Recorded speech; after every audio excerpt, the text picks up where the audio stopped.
ഇത് ഞങ്ങൾ നിയമസഭയിൽ ഞാൻ തന്നെ അദ്ദേഹം മന്ത്രിയായിരിക്കുമ്പോൾ ഗുരുതരമായ ആക്ഷേപം ഉന്നയിച്ചതാണ്. അദ്ദേഹത്തെ മന്ത്രിയാക്കാൻ പാടില്ലായിരുന്നു. ഇത് അറിഞ്ഞുകൊണ്ടാണ് പിണറായി വിജയൻ അദ്ദേഹത്തെ മന്ത്രിയാക്കിയത്. എന്തൊരു കുറ്റകൃത്യമാണ് അദ്ദേഹം ചെയ്തത്.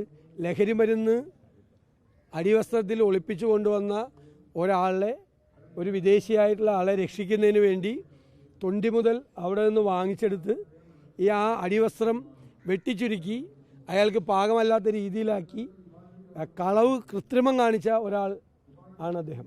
ലഹരി മരുന്ന് കൊണ്ടുവന്ന ഒരാളെ രക്ഷിക്കാൻ വേണ്ടിയിട്ട് ശ്രമം നടത്തിയ ഒരാളാണ്. എന്നിട്ടാണ് ആ ആളെ ഇത് അറിഞ്ഞുകൊണ്ട് പിണറായി വിജയൻ മന്ത്രിസഭയിലാക്കിയത്. ഗുരുതരമായ തെറ്റാണ് എന്ന് നിയമസഭയിൽ ഞാൻ പ്രതിപക്ഷ നേതാവ് എന്നുള്ള നിലയിൽ തന്നെ അതിശക്തമായി അതിനെതിരായി നിലപാടെടുത്തതാണ്. അദ്ദേഹത്തെ 2.5 വർഷം മന്ത്രിയാക്കി കൊണ്ട് നടന്നു. ഇതറിഞ്ഞുകൊണ്ടാണ്. ഈ എല്ലാ ഇൻ്റലിജൻസും എല്ലാം സംവിധാനമുള്ളതാണ് പോലീസിന്. എന്നിട്ട് ഇങ്ങനെ ഒരാളെ മന്ത്രിയാക്കി.